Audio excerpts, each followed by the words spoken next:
Alors que l'AS Monaco s'apprête à affronter Nantes, tous les regards devraient être tournés vers l'enjeu sportif. Pourtant, l'image qui restera gravée n'a rien à voir avec le score du match. Mohamed Camara, milieu de terrain malien, apparaît sur la pelouse avec le logo de la LFP recouvert par un bout de bande adhésive blanche. Ce logo, ce jour-là, porte les couleurs de l'arc-en-ciel. Symbole de la lutte contre l'homophobie et de la journée internationale contre les discriminations LGBT+. En quelques secondes, l'atmosphère change. Ce geste silencieux devient un acte de défi. Interprété par certains comme une provocation, par d'autres comme une affirmation de conviction personnelle. Les caméras captent le détail, les réseaux sociaux s'enflamment.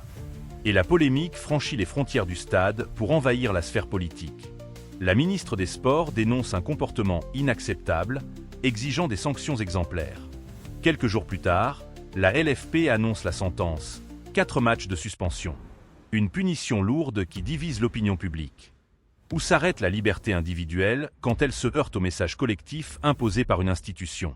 Ce jour-là, Mohamed Camara n'a pas seulement recouvert un logo. Il a, volontairement ou non, déchiré le voile fragile qui recouvre l'équilibre entre foi, sport et engagement sociétal. Né le 6 janvier 2000 à Bamako, au Mali, il grandit dans un environnement où le football est à la fois passion populaire et unique échappatoire pour beaucoup de jeunes. Très tôt, ses qualités physiques et sa vision du jeu le distinguent. Milieu défensif robuste, infatigable, il impose son style, récupérer, relancer et donner de la stabilité à son équipe. Son ascension commence dans les rues poussiéreuses de Bamako, puis se poursuit au Real Bamako, avant que son talent ne franchisse les frontières africaines.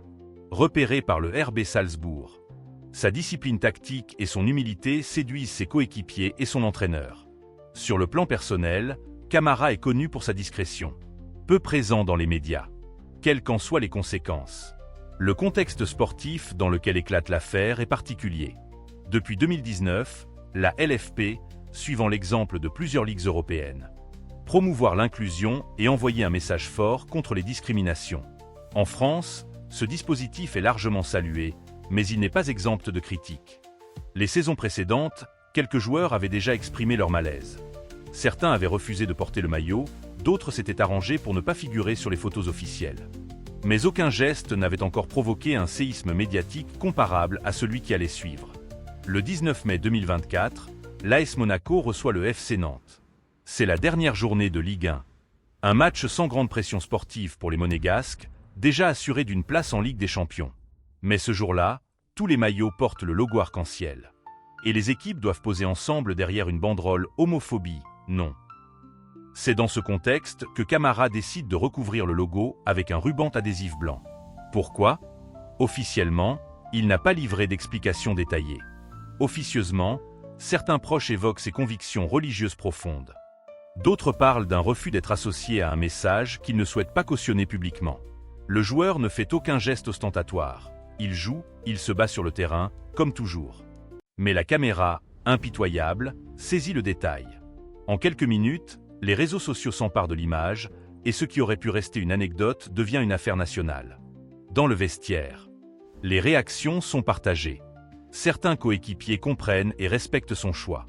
D'autres craignent que cela n'entache l'image du club, connu pour son professionnalisme et sa diplomatie. La direction monégasque, elle, tente de calmer le jeu. Un communiqué officiel précise que les opinions personnelles de Mohamed ne reflètent pas la position de l'AS Monaco. Tout en rappelant son engagement contre toutes les formes de discrimination. À Paris, le ton est bien plus sévère. La ministre des Sports, Amélie Oudéa-Castéra, parle d'un acte inacceptable. Et la LFP se saisit immédiatement du dossier. En quelques jours, Camara passe du statut de joueur respecté à celui de symbole d'un débat brûlant, évoquant le respect de ses croyances et dénonçant une sanction discriminatoire à son encontre. L'opinion publique se fracture et Mohamed Camara, malgré lui, devient le visage d'un conflit de valeurs qui divise autant qu'il passionne. Au départ, tout semblait paisible. Mohamed Camara, arrivé à Monaco en 2022, avait trouvé son équilibre, un club ambitieux, un entraîneur qui croyait en lui et une place de titulaire presque indiscutable. Saison après saison, il accumulait les minutes de jeu. Respecté pour son endurance, sa discipline et sa loyauté. Les supporters admiraient ce joueur qui parlait peu mais agissait beaucoup. Le 19 mai 2024 marque la rupture. Ce matin-là, l'équipe se réunit pour les consignes d'avant-match. Comme prévu par la LFP, la journée est dédiée à la lutte contre l'homophobie. Les maillots, déjà disposés dans le vestiaire, arborent le logo arc-en-ciel. Sur la table, la banderole « Homophobie, non » attend pour la photo d'avant-coup d'envoi. C'est devenu un rituel annuel. Presque mécanique. Il recouvre le symbole multicolore. Autour de lui, certains coéquipiers lèvent les yeux, d'autres détournent le regard. Personne ne commente, mais l'air s'alourdit. Lorsque vient le moment de poser pour la photo officielle, Camara ne se place pas derrière la banderole. Il reste en retrait, bras croisés, visage fermé. Au coup d'envoi, il joue comme toujours. Agressif sur le ballon, impeccable dans ses placements. Sur le terrain, rien ne trahit le tumulte qui va suivre. Mais dans les tribunes, les photographes ont déjà capté les images. Les réseaux sociaux s'embrasent avant même la mi-temps. L'escalade est fulgurante. Quelques heures après le match, la photo de Camara avec son logo masqué circule sur Twitter, Instagram, Facebook. Les autres saluent son « courage » de défendre ses convictions. La fracture est nette et les débats deviennent de plus en plus virulents. Le lendemain, la ministre des Sports, Amélie Oudéa-Castéra, entre dans l'arène médiatique. Ce comportement est inacceptable. Il va à l'encontre des valeurs que le sport doit porter. Son intervention donne à l'affaire une dimension nationale. Les plateaux télé s'emparent du sujet, les chroniqueurs débattent. Doit-on forcer un joueur à arborer un symbole qu'il ne partage pas? Sous pression, la LFP ouvre une procédure disciplinaire. Pendant ce temps, le club adopte une position prudente. Monaco publie un communiqué rappelant son engagement contre toutes les discriminations, tout en évitant de condamner frontalement son joueur. Dans les coulisses, les dirigeants tentent de calmer les tensions, redoutant que la situation ne déstabilise l'équipe. Puis tombe la sanction, 4 matchs de suspension. Une décision lourde. Rarissime pour un geste jugé purement symbolique. Les réactions se déchaînent. Les associations LGBT+ saluent un message fort envoyé aux joueurs récalcitrants. Jusqu'ici associé à des statistiques sportives, devient synonyme de polémique.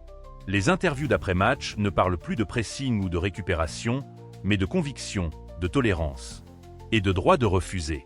Cette affaire dépasse les frontières. Au Mali, la Fédération nationale publie un communiqué de soutien, accusant la France de discrimination envers les convictions personnelles de leurs joueurs. Des figures politiques locales se saisissent du sujet. Lui qui avait toujours fui les projecteurs se retrouve au centre d'un débat international. Ces silences, interprétés comme de la défiance, ne font qu'attiser la curiosité et les critiques. Plus il se tait, plus chacun se sent autorisé à parler en son nom. Sur le plan sportif, son absence pèse sur Monaco. Le milieu perd en équilibre et l'équipe peine à compenser son volume de jeu. Dans les tribunes, les réactions sont contrastées. Certains supporters lui témoignent un soutien bruyant, d'autres l'accueillent avec des sifflets à son retour. La saison s'achève dans cette atmosphère tendue. Et Mohamed Camara, qui rêvait de gravir les échelons du football européen, se retrouve désormais associé à une polémique dont il ne s'est jamais publiquement défendu. Le joueur modèle est devenu, malgré lui, le protagoniste d'un récit ou sport. Politique et croyance se mêlent jusqu'à brouiller toutes les lignes. Ce qui frappe dans cette affaire, ce n'est pas seulement le geste de Mohamed Camara, mais ce qu'il révèle en creux. La collision frontale entre deux univers qui refusent de céder. D'un côté, un joueur pétri de convictions religieuses, façonné par une culture où certaines causes défendues en Europe restent sujettes à controverse. De l'autre, une institution sportive qui, depuis plusieurs années, revendique un rôle actif dans les combats sociétaux et impose à ses acteurs de porter ses symboles. Entre les deux, aucun terrain d'entente. En coulisses, un détail que peu connaissent émerge. Se montre inflexible. Lors de l'audition disciplinaire, les représentants de la Ligue insistent, le message contre l'homophobie est non négociable, il relève des valeurs fondamentales du sport. En face, l'entourage de Camara plaide la liberté de conscience, rappelant que le joueur n'a insulté ni agressé personne. Mais le verdict est déjà écrit, 4 matchs de suspension. Les médias s'emparent des moindres détails. Certains commentateurs rappellent qu'en 2023 déjà, plusieurs joueurs, dont certains internationaux, avaient refusé de participer à cette journée. Mais que leur club avait réussi à étouffer l'affaire. Cette fois, impossible de cacher l'image, elle a fait le tour du monde. Dans la rue, la division est palpable. À Paris, lors d'un rassemblement associatif, des militants brandissent des pancartes « Pas de place pour l'homophobie dans le sport » avec la photo de Camara barrée en rouge. À Bamako, au contraire.